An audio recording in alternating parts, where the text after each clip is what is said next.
Да, се враќаме во студиото. Како што најавивме, тука е професорот Дејвид Глас, предавач на факултетот за компјутерски науки на Универзитетот во Алстер во Северна Ирска. Професоре, добредојавте во студио 10. Како што најавивме, ќе разговараме за вештачката интелигенција. Professor, welcome to Studio 10. I said that we are going to talk about artificial intelligence. Let's start with the basics. What is artificial intelligence and how is different from regular computer programs? Because we are talking about this all the time. What is a very advanced computer program, which is acting like artificial intelligence, and what in business will be artificial intelligence? Just to translate, што е вештачката интелигенција и како таа се разликува од една напредна компјутерска програма? Please. Добро утро. Yes, well, artificial intelligence basically does operate in terms of computer programs. So we have компјутерска програма, имаме компјутерски програми кои што всушност решаваат проблеми кои што вообичаено би ги решавале луѓе. Така што вештачката интелигенција може да симулира разумност или учење, може да делува во околина за да конкретно постигне некоја цел. Например, ќе ви дадам еден пример со медицинско дијагностицирање. Во овој случај имаме симптоми на пациент. And still, of course, a doctor will look at those patients and try to make a diagnosis. Го разгледува пациентот, опитувајќи се да постави некоја диагноза и вештачката интелигенција го симулира истото. Друг пример би бил возење на коли без возачи. Тоа е една цел која што се обидуваме да се постигне, да се стигне од една дестинација до друга секако безбедно. Perhaps it's worth distinguishing between two types of AI. Може би треба да се направи една разлика помеѓу два вида на вештачка интелигенција, генерална и потесна вештачка интелигенција. Тесната вештачка интелигенција се обидува да одреди и да реши конкретни проблеми. And vice versa.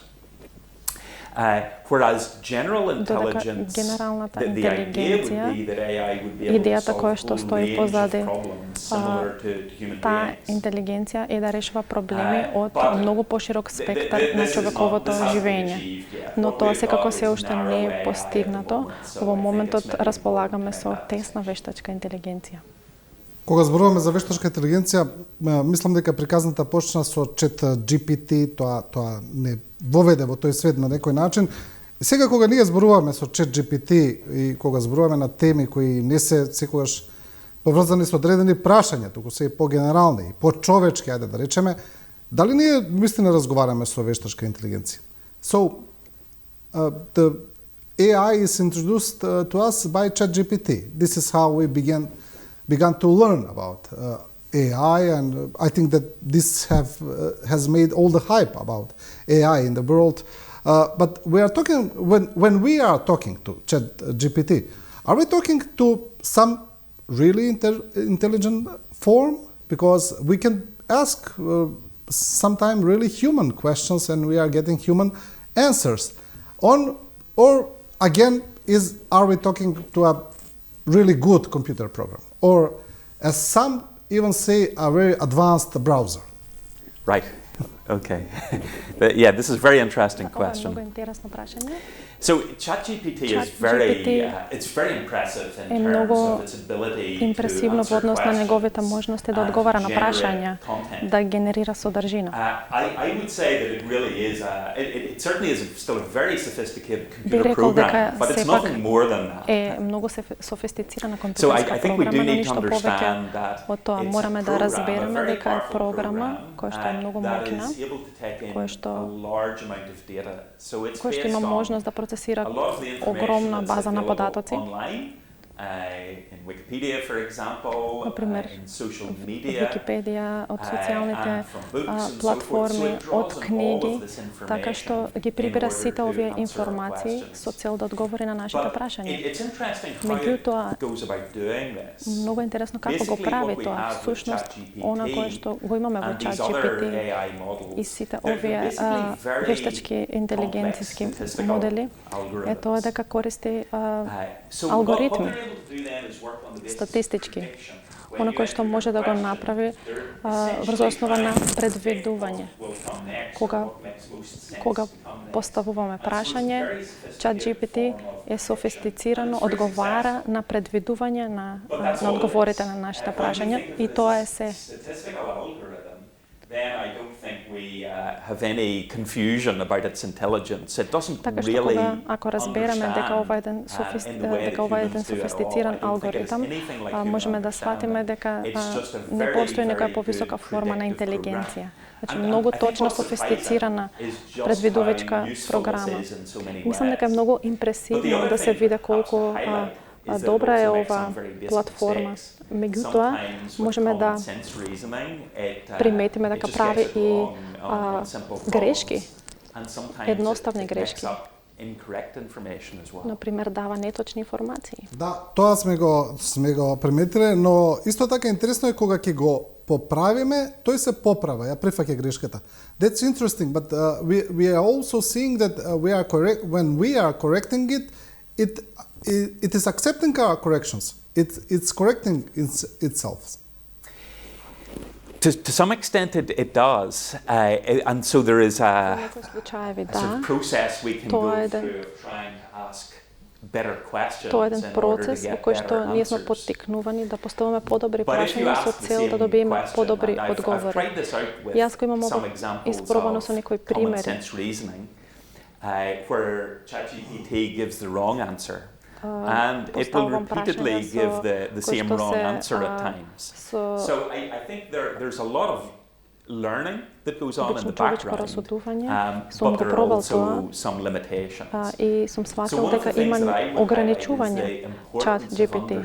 Мораме да разбереме дека технологијата е многу важна и ги гледаме сите јасни бенефити од технологијата, но мораме да ги разбереме и нејзините ограничувања.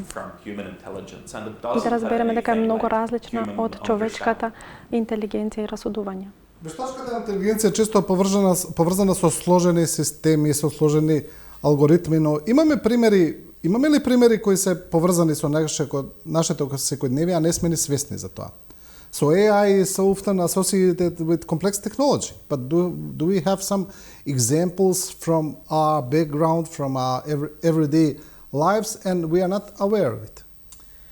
Yes, we're interacting with AI technology all the time. Ние постојано сме во интеракција со вештачката интелигенција, например кога ги користиме нашите мобилни телефони, кога сме онлайн на интернет. Ќе ви дадам неколку примери. Ако размислите за социјалните медиуми и постовите кои што ги гледаме, рекламирањето и сето она нам ни е дадено преку вештачката интелигенција која што прибирала податоци претходно за тоа. Така што вештачката интелигенција се користи во тој контекст и се користи да прибира содржина од социјалните медиуми. Други примери се, например, тоа онлайн шопинг, кога добиваме некои препораки за нови продукти кои што врз основа на тоа што претходно сме го купувале, или пак филмови, препорака за нови филмови врз основа на она кое што ние претходно сме го гледале. Again, AI technology is often being used in that context. Така што вештачката интелигенција се користи во тој контекст. И многу други примери исто така. Например, тоа препознавање кое што нашите телефони паметни го користат, да го препознаат нашето лице со цел да пристапиме до телефонот. Например, тие безбедносни системи во исто време се користат, ја користат вештачката интелигенција и постојат многу примери кои што се во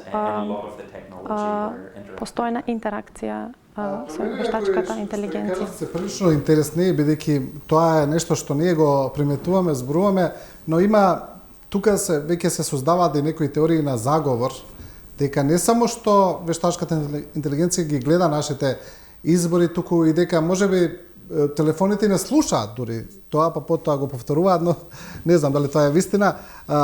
Professor, we have, this is very interesting points that you said, because this is something that we are often speaking about, and we have some theories of conspiracy that even that not only that AI is reading our suggestions or our choices, that the phones are even listening to us when we are talking, and they are giving those suggestions later. Do you believe in that?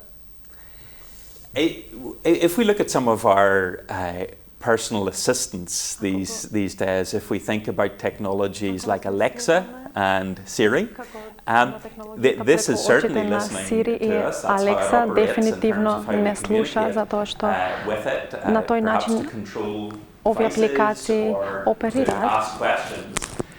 So there has to be a certain amount of listening Мора that да goes има on in order to detect одредено our слушање voices. со цел да ги слушне и детектира нашите гласови и за да знае кога ние сакаме да ја примеме помошта од овие апликации. Така што во одред постои голема дискусија за ова. Лично и јас внимавам колку ги користам овие технологии, затоа што верувам дека еден од големите предизвици е нашата приватност и користењето на нашите лични податоци.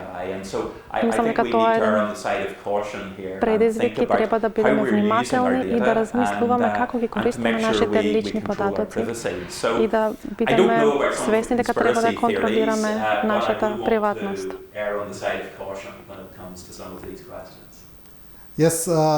Да, еден од клучните зборови кои сега се употребува веќе и во секојдневната комуникација, зборот алгоритам. Се врти околу алгоритамот, нашите животи полека стануваат алгоритми, ми се чини, и некако сега бидејќи зборуваме веќе во таа насока, се повеќе како да се потврдува теоријата дека можеби навистина живееме во симулација.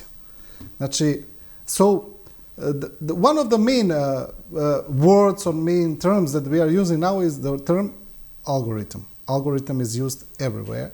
I think in common language we are talking about every day is not that is only used by scientists, for example. And how much our lives are becoming a part of that algorithm, how are driven by algorithm, and maybe are we proving every day more and more that maybe we are really living in a simulation? Yeah, that's an interesting question. Let me start by talking about algorithms a little bit here. Започнем со одговарање за алгоритмите. Of course, all of AI technology is operating Секако дека целата вештачка интелигенција технологијата оперира врз основа на алгоритми. Верувам дека една од работите за кои што треба да бидеме загрижени и дека треба да направиме јасна дистинкција помеѓу користењето на тие алгоритми и нештото кои што се уникатни за човекот. Верувам дека постои една фундаментална, есенцијална разлика и мислам дека тоа секогаш ќе биде така. Не верувам дека вештачката интелигенција ќе стане како човештвото во таа смисла, но верувам дека мораме да бидеме многу внимателни како ги користиме алгоритмите и една од опасностите е дека можеме да премногу да бараме од вештачката интелигенција, односно да ги задоволува нашите потреби од типот на одговорност. Така што кога станува збор за носење на морални одлуки, една од загриженостите би била наместо ние како човечки суштества кои што сме одговорни за нашите акции и дела, не можеме да ги префрлиме на вештачката интелигенција и на алгоритмите. Така што мислам дека мораме да бидеме многу внимателни како ја користиме технологијата. Прашавте и за симулацијата, дали може би живееме во симулација. Многу е популарно прашањето. Верувам дека има многу јасна причина за да знаеме дека не живееме во симулација. Well, they might, but I will be happy to have the discussion. Многу од моите колеги би се противставиле и секако би сакал да имам дискусија со нив за ова. Ние како човечки суштества имаме разум. As a human being, I might, for example, get angry about something. Можам да се налутам за нешто. If I'm angry, I might start to act in certain ways. Почнам да се однесам на одреден начин. Но исто така има и чувства кои што покажуваат и излегуваат од нас, прикажувајќи дека сме лути. Така што вештачката интелигенција дава аутпути. Но не постои причина да веруваме дека вештачката интелигенција може да има некакви разумни човечки искуства. And this is important to highlight that there is a difference between simulation and reality. Разлика од симулација до реалност. Вештачката интелигенција многу добро симулира интелигенција, но е симулација. Но постои разлика помеѓу симулирање и реалност. Например, да симулираме време. Временска прогноза, например. Може да симулираме да врне дожд и да не измокри, но реалноста е дека не може, затоа што во реалноста кога врне дожд, ние стануваме мокри. Така што многу се разликува од реалноста. Добро, се вратиме на разговорот поврзан со вештачката интелигенција, бидејќи ова е една друга веќе насока за која можеби би требало да направиме посебна емисија, а тоа е колку вештачката интелигенција влијае врз нашите секојдневни животи сега. Она што најмногу се зборува е дека полека ќе ги замени нашите работи, нашите работни места. Дека ние полека ќе отпаднеме како луѓе, дека нема да бидеме толку потребни. Колку е тоа реалност?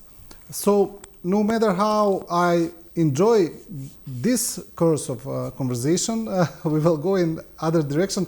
Maybe we will have to make a separate show about this, only a special about the consciousness and where it comes from and all that. But let's get back to our everyday concerns, and one of them is, how much will AI replace us as humans regarding our jobs, our everyday lives? Are we becoming obsolete? I don't think we're becoming obsolete, but I do think that we are going to see a lot of changes taking place in terms of employment. Стануваме незаменливи, но дефинитивно вештачката интелигенција има големо влијание врз нашите професии и работи. Има одредени професии,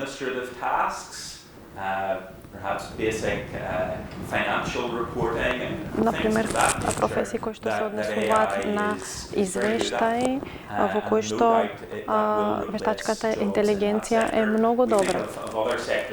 Например, други сектори, услужни дејности. Верувам дека има големо влијание таму каде што бидејќи вештачката интелигенција на големо се користи, технологијата целата се користи. Дури и во сферата на компјутерските науки значително е зголемено користењето на вештачката интелигенција и најразлични софтвери, но верувам дека во многу случаи технологијата нема да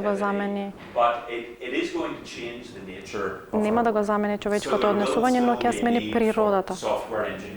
Пример, софтверските инженери. Но како таа работа подоцна ќе продолжи да се прави, Дури и сега многу фирми користат вештачка интелигенција за да го направат нивниот софтвер и ефикасност многу поефикасен.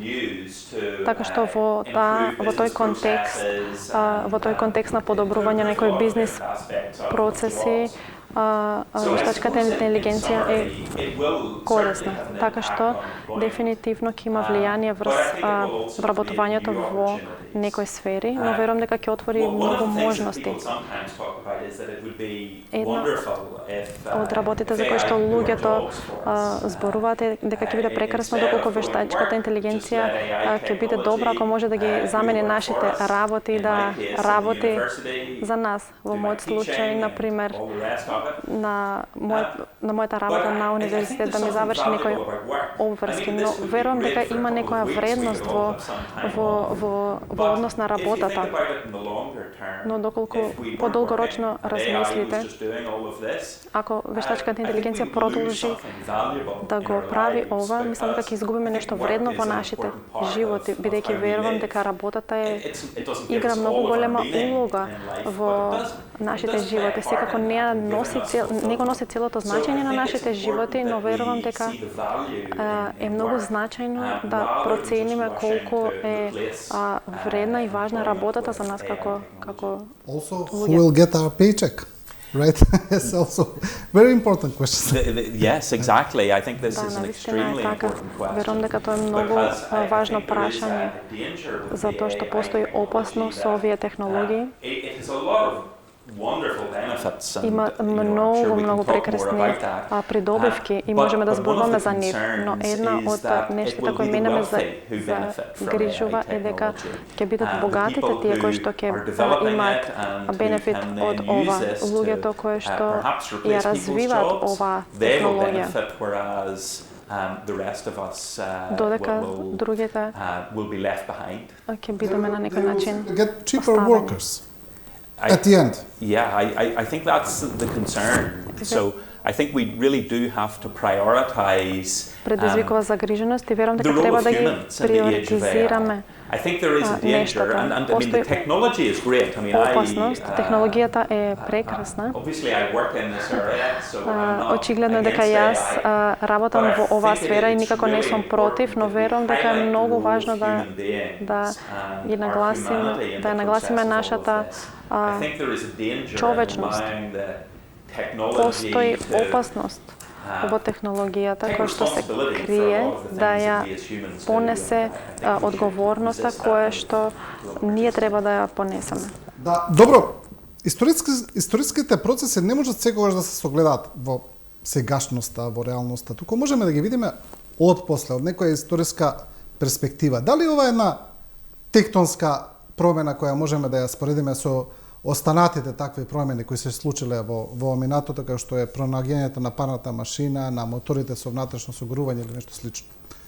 So we cannot often see the huge historical changes from the current perspective. We need a historical perspective to see sometimes things in its light, its real light. So can we compare now the AI? Like, in a sense, is it the AI the revolution right now? Something like, let's say, like the steam engine or the engine with internal combustions or something like that. Are we seeing a revolution of that kind right now? But maybe we are not able to see it in that light still. Yes, I think we are. I think we are seeing something that is on that sort of scale, similar to the Industrial Revolution. And just relating that actually to the question of jobs, as we talked about a moment ago, I think one of the big differences there is that in the case of the Industrial Revolution, technology in many cases manual labor. Во многу случаи го замени тој физички труд, оно кој што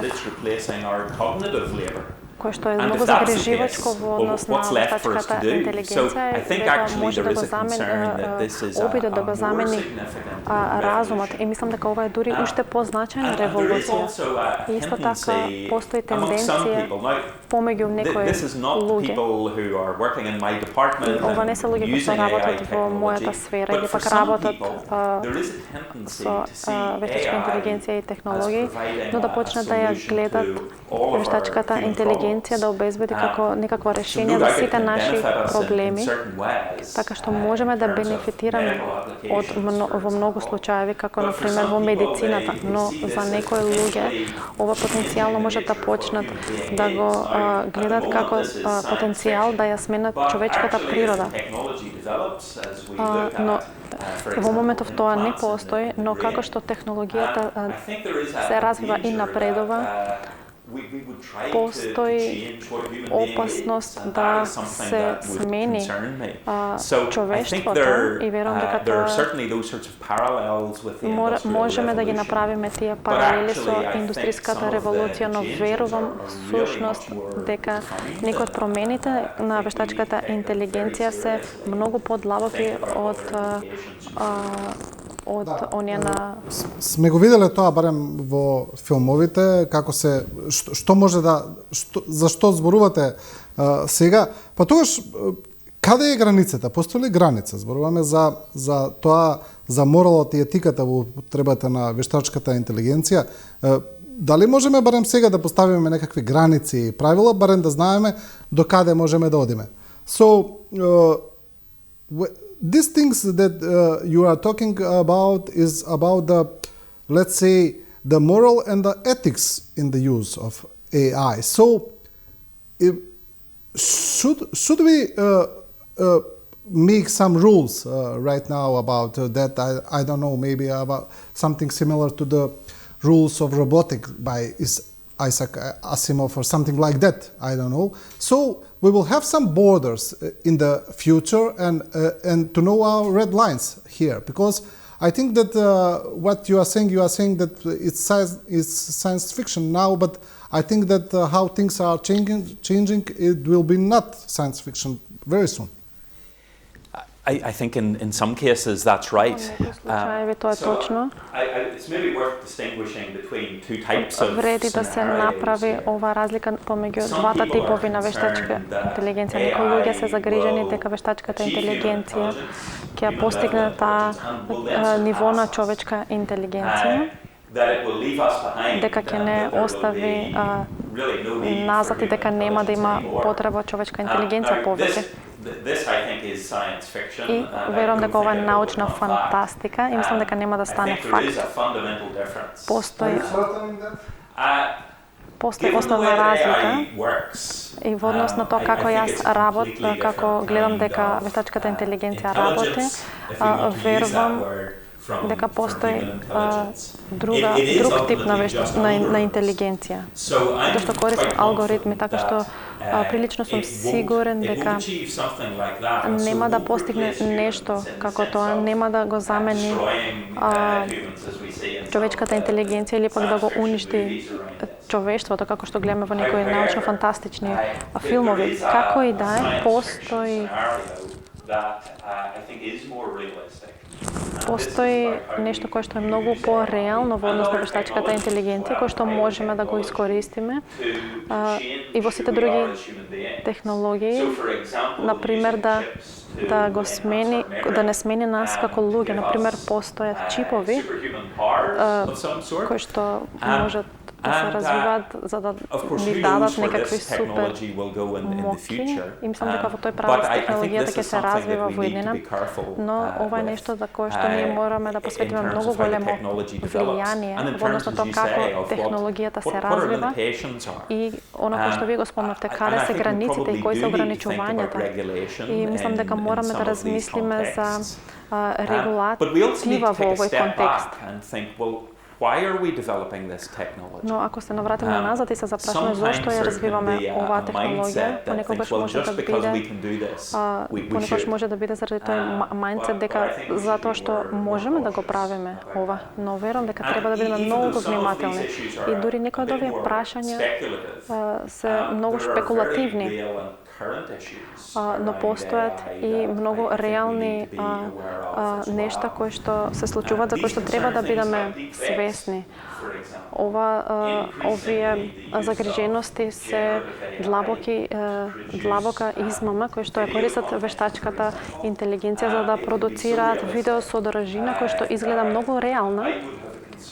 И јас би бил загрижен за нејзиниот потенцијал во политиката, например, за манипулирање на политичките системи, бидејќи технологијата е многу реална, така што верувам дека треба да внимаваме на овие нешта, затоа што во нашите општества вистината е многу есенцијална. И ако преминеме во еден свет каде што повеќе нема да можеме да направиме разлика што е вистина, а што лага, мислам дека тоа ќе биде многу загрижувачко. И верувам дека во овој момент треба на тоа да се посвети внимание. И секако постојат и други нешта, како нашата приватност и така натаму. Може да го кажете, професоре, во однос на тие дипфейкови или во однос на креирање на лажни содржини и лажни вести е навистина загрижувачки, особено што веќе имаме технологија која не може да препознаете дали е вистина или не е вистина. Гледаме дека некои компании се обидуваат да воведат некаква регулатива, но не сум сигурен дали тоа доволно го прават државите. Дали мислите дека тука треба да се поработи повеќе?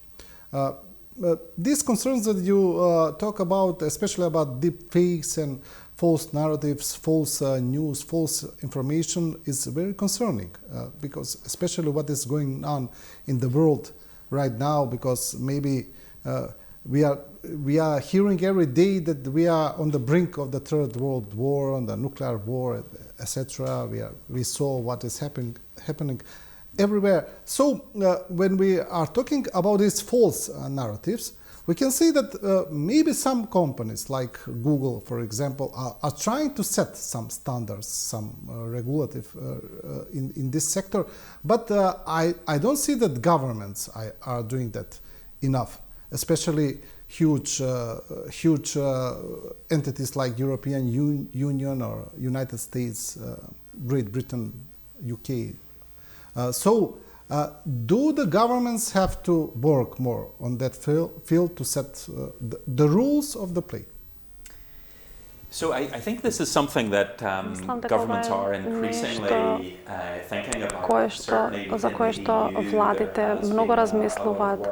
Дефинитивно во Европската унија верувам дека разгледуваат некои прашања кои што се однесуваат на вештачката интелигенција, исто така и во Велика Британија. И гледам дека се обидуваат на различен начин да пристапат кон ова прашање. Верувам дека еден од предизвиците на технологијата е дека толку брзо напредува и многу е тешко од една легална гледна точка да останете во текст со истата. Но верувам дека сите многу ќе почнат да се посветуваат и да го адресираат ова прашање. И владите ќе почнат да се занимаваат со овие прашања и секако одговорноста за самата индустрија.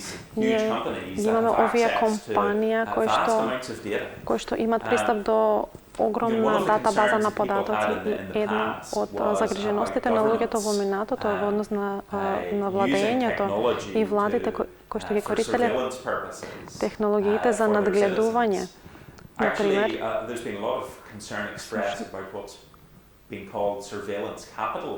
всушност имаше огромна загриженост за она кој што се нарекува наблюдувачки капитализам и често пати ние не знаеме како ова се користи, така што мислам дека има многу нешта овде за кои што индустријата треба да превземе одговорност, нешта за кои што владите треба да размислуваат во однос на некои нови легислативи, така што постојат големи прашања кои што ќе треба постојано, на кои што постојано ќе треба да се навраќаме и да ги одговараме. За да не завршиме со овие, да речеме, проблематичните делови од вештачката интелигенција, ајде да завршиме со една позитивна нота. Гледајќи кон еднината, што е она што вештачката интелигенција најмногу ќе смени во следнава декада? Како ќе ги смени нашите животи, можеби да се фокусираме на позитивните аспекти. So, let's not end the conversation with a grim note.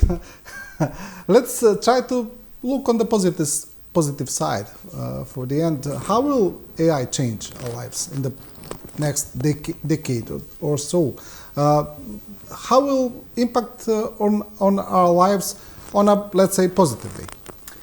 Yeah, I think there is huge potential for AI to have a positive impact in our work. Голем потенцијал за вештачката интелигенција да остави нешто добро. Мислам дека едно од полињата е медицината.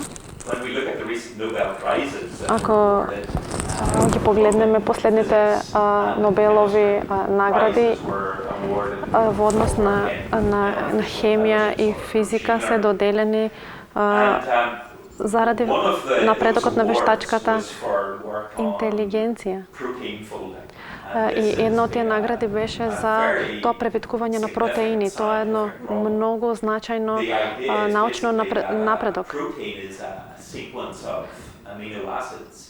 Тоа на еден начин е превиткувањето на протеинот како една секвенца од аминокиселини кое што понатаму одлучува како протеинот ќе функционира и неговата улога која што ќе има во нашето тело. Така што тоа беше еден многу голем научен проблем и преку користењето на овие технологии беше решен. Така што има многу големи потенцијални бенефити во полето на медицината. Например, за развивање на нови лекови, протеини исто така и да ни овозможи да најдеме лекови за најразлични болести. И малку по-генерално во полето на медицината да има можност да предвиде, да диагностицира кои третмани би можеле да се користат кај одредени пациенти, така што верувам дека ќе гледаме многу од бенефитите на вештачката интелигенција и постојат различни други бенефити затоа што вештачката интелигенција многу се користи во науката.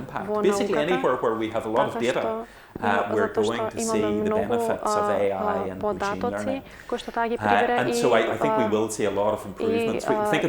напредокот ќе го гледаме допрва. Например, со климатските промени, каде што технологијата може да биде користена. Иако постои таа загриженост дека технологијата користи многу енергија, но може да ни помогне да најдеме подобри материјали, да развиеме, например, подобри батерии за користење на енергија и поефикасно користење на енергијата. Така што верувам дека има многу голем потенцијал од користењето на вештачката интелигенција. Постојат